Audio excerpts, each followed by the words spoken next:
이제 맹인이었다가 눈을 뜬 이 사람의 기사가 41절까지 해서 아주 길게 마무리가 되고 있습니다. 예수님께서 그들이 그 사람을 쫓아냈다 하는 말을 들으셨다. 원래 이 법정에서 이 사람을 쫓아내게 두고 밖으로 나가게 하고 못 들어오게 하고 법정에서 쫓아냈다. 이렇게 34절 말씀에 이에 쫓아내어 보내니라, 쫓아냈다라고 하는 말씀. 법정에서 쫓아내는 것 더 행복한 거죠, 법정에서 쫓아냈다면.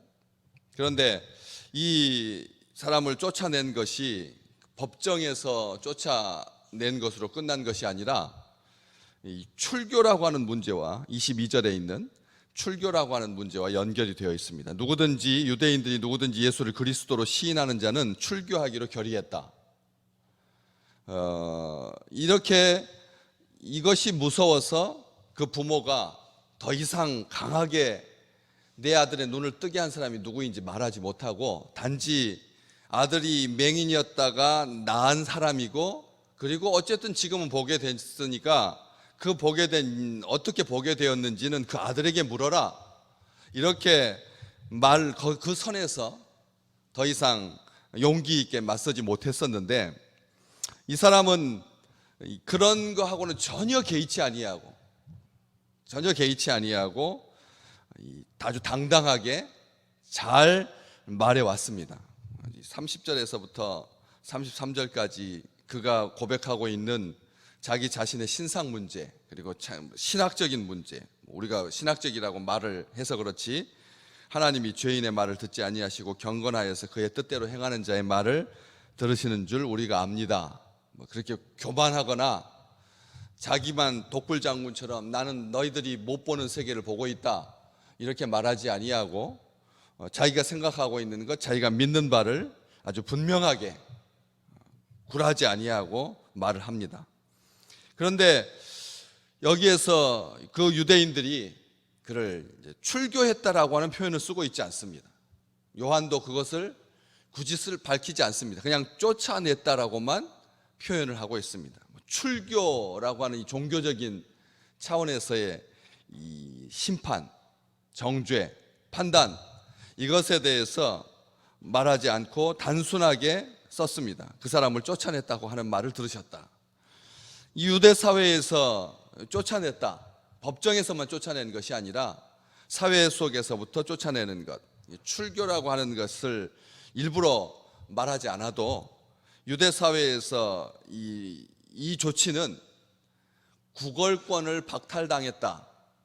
개인적으로 봤을 때 이 사람이 구걸권을 바리새인들로부터 받아가지고 예루살렘 성 안에서, 예루살렘 안에서 구걸할 수 있는 자격, 권리가 있었는데 이것을 박탈했다. 사회로부터의 격리, 관계로부터의 격리, 종교로부터의 격리, 정치로부터의 격리, 문화로부터의 격리, 어쨌든 이 쫓아냈다라고 하는 말에는 상당히 많은 부분을 담고 있습니다. 우리가 이것이 우리 생각에 그거야 이 구걸권 박탈했으면 이제 눈을 뜨게 되었으니까 자기 직업을 가지고 건강하게 일해서 먹고 살 수 있지, 이런 대안이 있는 쫓아냄이 아니라 그들은 완전히 우리가 생각하는 상상을 초월하는 조치였습니다. 이 쫓아냈다라고 하는 말이 그 이스라엘 사회에서 쫓아내는 것은 종교적으로나 모든 면에서 봤을 때 사형 선고나 마찬가지인 쫓아내는 것이지, 단순하게 어떤 심리적으로 너희가 우리하고 안 맞으니까 다시는 우리 앞에 서지 마라 라고 하는 정도의 경고를 의미하지 않는다는 것입니다. 완벽한 차단입니다. 다시는 사람 구실 못하게 하는, 이 사회에 발붙이지 못하게 하는, 그 쫓아냈다라고 하는 말이 종교적인 면에서는 출교라고 하는 말로 정리가 되어 있지만, 이 사람은 그것을 포함하여서 종교적인 차원만을 떠나서 모든 면에서 박탈이기 때문에 이 자리에서, 이 상황에서 이 사람이 취할 수 있는 태도는 한 가지밖에 없습니다. 하나밖에 없습니다. 잘못했다고 비는 거죠. 안 보입니다. 저는 보이는 줄 알았는데 제가 본다고 말했는데 사람들의 관심을 끌려고 했습니다. 괜히 말썽 피워서 죄송합니다. 다시는 주제넘게 당신들을 가르치려고 들지 않겠습니다. 이 벽은 넘을 수 없는 벽이라고 하는 것을 이 사람은 깨닫고 아주 철저하게 고개를 숙이고, 그리고 용서를 빌면 받아줄까, 이런 상태로 해야 된다는 거죠. 27절에 있는 것 말처럼 당신들도 그 사람의 제자가 되려고요? 이런 식으로 말했다가는 본전도 못 찾으니까 아주 온전하게 모든 것 다 죄송스럽게 여기고 다시는 이런 소란을 피우지 않겠습니다, 이런 식으로 말을 하면 가능성이 조금이라도 있을 텐데 전혀 사람한테 비굴하지 않습니다. 예수님께서 그들이 그 사람을 쫓아냈다라고 하는 말을 들으십니다. 그리고 그를 만나 주십니다. 우리가 이 땅에 살면서 우리는 같은 혈통이고 같은 한국말을 사용하고 있고, 그래서 같은 문화를 존중하고 같은 공동체에서 섞여 살고 있어서 우리가 이런 마음을, 이런 상황을 당해보지 않아서 불과 이런 상황이 50년 전만 해도 60년만 해도 이 땅에 만연되어 있었거든요. 이 땅에 만연되어 있었습니다. 그런데 지금 조금 이제 살게 되어서 동남아 지역 가난한 나라의 사람들이 이 땅에 와서 이런 일들이, 우리가 이런 일들만 전담으로 변호를 하면서 교회가 그런 사람들을 섬기고 그런 사람들을 보호해주고 하는 그런 지역이 아니어서 이런 문제가 별로 우리하고는 상관이 없는 것처럼 보이지만, 이 땅에는 이런 문제들로 인하여서 정말 아픈 사람들이, 힘들어하는 사람들이 얼마나 많은지 모르죠. 뉴스에 그렇게 들춰나서 자기의 생명을 걸고 자기 어린 아들과 함께 이 땅에 왔는데 3개월 동안 전기를 못 내고 나라로부터 받는 것은 아파트 그 전세 내는 것도 감당하지 못해서 쫄쫄 굶다가 굶어서 죽었다. 저는 이런 이야기들을 들으면서 가만히 생각해보면, 그렇지요, 우리 강 건너 불구경하듯이 우리가 만약 그런 사람이 우리 곁에 있었다면 우리는 충분히 도왔다, 이렇게 자신하지도 못하면서 이 땅에는 그런 일들이 지금 실제 벌어지고 있다는 거죠. 사회로부터 쫓겨난 사람들, 그냥 미워가지고 벽을 쳐가지고 그 사람들을 보호해주고 이렇게 감싸주지 못한 것이 아니라 이 시스템 자체, 이 구조 자체가 그런 사람들을 공유할 수 있는, 포함할 수 있는 그런 마음이 어렵다는 거, 힘들다는 것입니다. 우리하고 직접적인 피해가 가지 않으면, 우리에게 직접적인 연결이 없으면 그런 문제에 대해서 아무도 통일부 장관이 나서서 이런 일이 발생하지 않도록 북한에서 넘어온 탈북한 그런 사람들을 다 전수조사하겠습니다, 한 달에 얼마를 받아가지고 얼마를 식비로 사용하고 얼마를 전세로 내고 하는 것을 다 보겠습니다, 이런 말이 나오기 전까지는 우리는 그것을 몰랐다는 것이죠. 그런데 우리 주님은 듣고 계시고 알고 계시고 보고 계시다는 말씀. 우리 하나님은 이런 것을 들으시고 그를 만나 주십니다.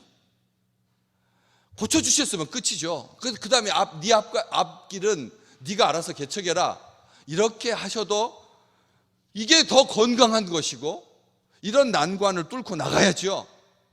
사회적으로 매장되고 상상을 초월하는 그런 조치를 받아서 사형 선고를 받은 것이나 다름이 없는 그런 처지에 있더라도 내가 너의 눈을 뜨게 했으니까, 너는 하나님을 향한 신앙의 고백이 분명하니까 그런 난관을 헤치고 나가라, 이렇게 제자들을 통해서 말한다든지 이렇게 하면 될 것을 우리 주님께서 그를 만나 주신다는 거죠. 온 인류가 이 세상의 구세주이고 메시아이신 예수 그리스도를 영접하고 만나기 위해서 민족적으로 움직였던 나라인데, 그런 사람들에게는 만나주지 아니하시고 이 사람을 더 또 만나주신다는 거죠. 만나서 우리 주님께서 놀라운 축복을 해주는 거죠. 네가 인자를 믿느냐? 내가 인자를 믿느냐? 여기 각주로 딱 돼 있잖아요. 인자 밑에 하나님의 아들이라고. 하나님의 아들을 믿느냐? 진짜 이 세상에 살아가면서 믿어야 할 게 누구냐? 누구를 믿어야 되느냐? 어떤 사실을 믿는 것이 아니라, 어떤 관계를 믿는 것이 아니라 하나님의 아들을 믿어야 돼. 구원자를 믿어야 하고, 구세주를 믿어야 하고, 하나님의 아들을 믿어야 하고. 기꺼이 받아들이고 온전히 순종하고 영접할 준비가 되어 있느냐? 우리 주님께서 이 눈을 뜨게 된, 맹인이었다가 눈 뜨게 된 이 사람에게 진심으로 다시 만나서 해주고 싶은 말, 무슨 말이겠습니까? 우리가 인간적으로 생각해 보자면 참 안 됐다, 다시 눈 감을 수도 없고, 다시 옛날 자리로 돌아갈 수도 없고, 내가 괜히 널 고쳐줘 가지고 미안하다, 이런 말 하지 않으신다. 네가 지금 아주 안 좋은 상황에 처해야 하게 됐는데 어떻게 해결할까?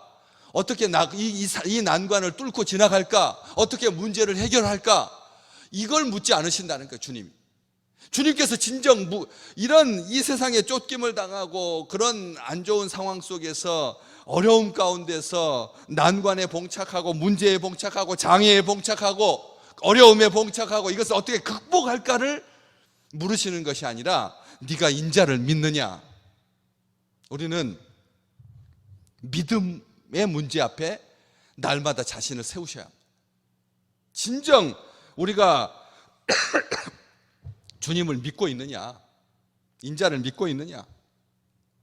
그랬는데 이 사람이 대답한 것이 우리의 실제이고 실존입니다. 뭐라고 말하냐면, 주여, 그가 누구십니까? 인자가 누구십니까? 하나님의 아들이 누굽니까? 내가 믿고자 하나이다. 다 아는 것 같아도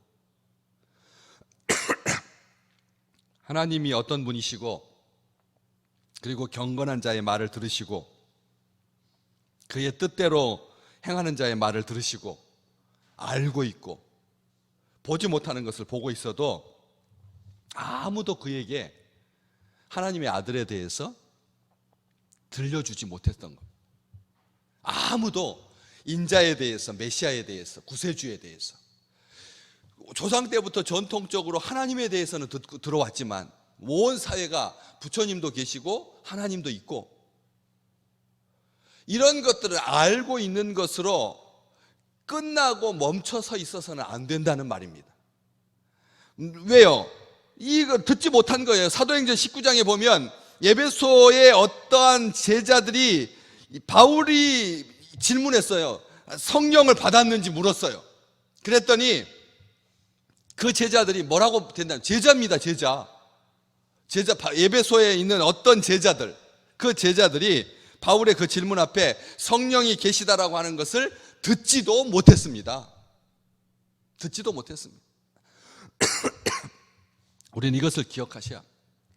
우리는 중직자의 가정이고, 직원의 가정이고, 장로의 아들이고, 목사의 아들이고, 그렇기 때문에 당연히 신앙도 좋고 알고 있을 거라고 생각한다는 거예요. 지금 4대째 믿고 있는 집안인데 설마